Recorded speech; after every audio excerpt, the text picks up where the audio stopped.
Hello, welcome to video 3 of our mini-series on the end of education as we know it. In this episode, we are going to look at how we can master how to learn and preparing your teen's brain for the future. Steve Levitt himself admits that all that we are teaching our teens can be taught in about 1/4 of the time. This suggests that there is a better way to learn. Just because there is a better way of teaching that.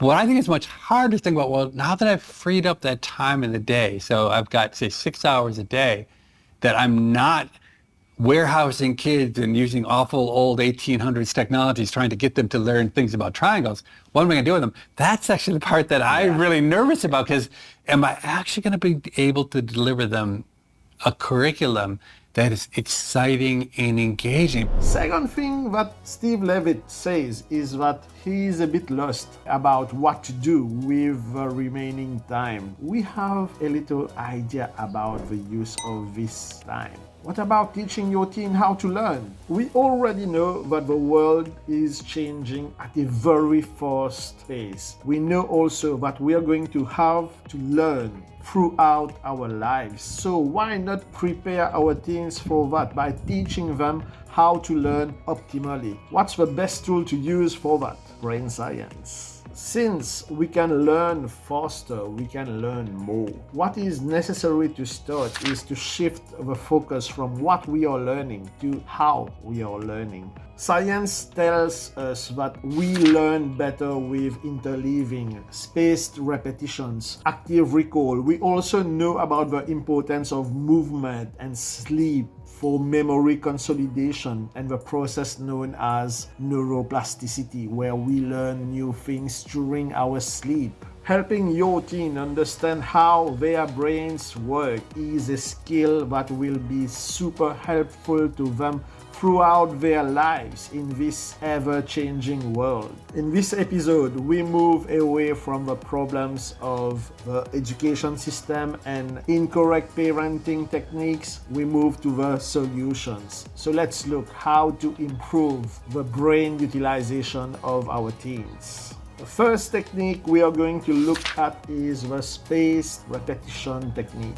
Science tells us that the brain will learn more efficiently with a number of smaller repetitions over time than one big session of cramming. So help your teen break their revision into smaller sessions spaced over time rather than having one big cramming session. Second technique we're going to look at is the active recall technique. One of the most used techniques back when we were at school was rereading our notes. We now know that this is very inefficient. Instead of that, advise your teens to test themselves. Use flashcards or quizzes to try to retrieve the information from their mind instead of just rereading it. When they are only rereading information, they have an illusion that they know about the information being looked at.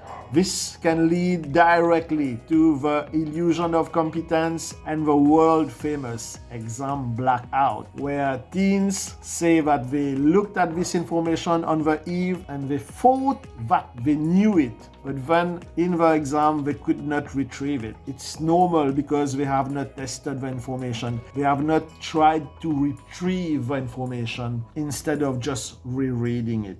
The third lesson from neuroscience is interleaving. It means mixing subjects, not studying one subject for the whole day, for example, but changing from language to maths to history. Alternating revision sessions work better than sitting for only one subject all day long. The fourth insight that we get from neuroscience is the importance of movement and sleep for memory consolidation and learning. It is super important to have your teens engage into sports or physical activities that will help them move during the day. This will help them learn more easily. It's in total contrast to what my parents were telling me. When I was studying at school, I was forbidden to do sports, especially in times of exams. It was a common belief that we had to choose between sports and studies. Now we know No, both work perfectly together. Another tip to help your teen learn better is to ensure that they have a minimum of 8 hours of sleep. Sleep is super important for learning. The process of neuroplasticity occurs during sleep. So if they are not sleeping correctly, their brain will not change to accommodate new information.